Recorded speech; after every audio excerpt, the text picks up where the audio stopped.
Breaking Bad is the #1 rated show on all of IMDb. And it's for a good reason too, because this is just one of those shows, man. Cause I'm not even gonna lie, when I really first started watching, it was kind of boring. But I kept watching, and episode after episode, man, it just started picking up and just getting more interesting. And for anyone who's seen it, I think a big part of that gotta be because of the characters. Because seeing Walter transition from his old self to something in between to Heisenberg, it literally blew my mind when I look back in retrospect. The "I am the one who knocks" speech, bro, I can't even think of anyone who could have given that better than Bryan Cranston, man. Because that's the thing about this show. Every actor was just on point the whole time. Really gave his character that Kirk Cousins transformation. Cause bro really went from a high school teacher to a drug lord and started acting mad different. He started acting like them rappers who make it big and start acting like they was from the hood. Y'all wasn't with me in the struggle, man. What y'all know about this? Whole time dude had 2 loving parents. In a good marriage, his real name is Clarence. Nah, but for real, from Walter to even a character like his son, Walter Jr., the casting was just so perfect. Cause even though this nigga really just ate breakfast the whole show, his actor still portrayed it really well, and I was still immersed anytime he was on screen.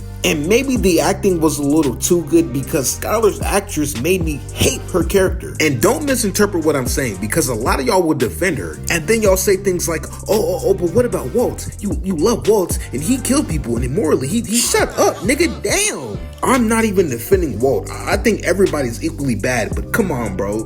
Look at this scene right here. Okay, hold on. I know I did just say equally bad, but maybe not equally bad, but you get the point. Because this scene right here is just so cringe, man. I can't even play it. That's how bad it is. When I was watching this back, I had to watch it on mute. That's how bad it was. Because her character is just so annoying, man. And maybe it's because we see the story from Walt's perspective, but I don't know. I think she's just annoying either way. But you want to know who's not annoying? Jesse. Because once again, Aaron Paul put on a masterclass with this performance. Because he really went from an everyday junkie to a chemist who could actually perform on Walter's level. And that transformation was kickstarted because of scenes like this one. Gang, this is exactly why I don't defend this nigga. He could have helped this poor girl, but he didn't. And all because she was pulling Jesse away from him. So it was out of pure selfishness. Bro really stood there like Peter, just watching, doing absolutely zero to help. And that was his friend's girl. Bruh, L-mans. And even though Jesse's role was relegated to being a lackey most of the time, he still held his own and he was standing on business. I gotta respect it. Because that's another thing about this show. The dynamic between Walter and Jesse was just so interesting. Like, they're technically teacher and student, mentor and apprentice, but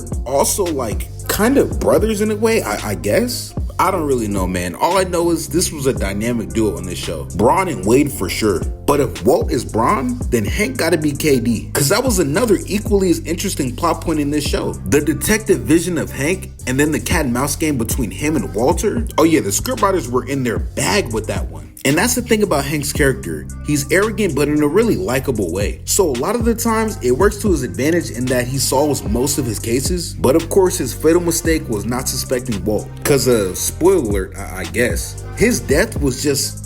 It just sucked, man, because it really was such a powerful scene. Like, seeing Hank really do that in the heat of the moment and know he was going to die, man, I almost shed some real nigga tears, man. Nah, but Hank was just a genuinely cool character. Along with Marie, too, who as a character didn't have much to do, but like everybody else, her actress gave a phenomenal performance. Also, they're minerals. Nah, but seriously though, speaking of Hank and his status, which would actually be an antagonist technically because, Walter is the protag. The other big bad of the show would be Tuco. And don't get me wrong, I love Tuco, but hey man, Gustavo Fring is one of the best antagonists of all time.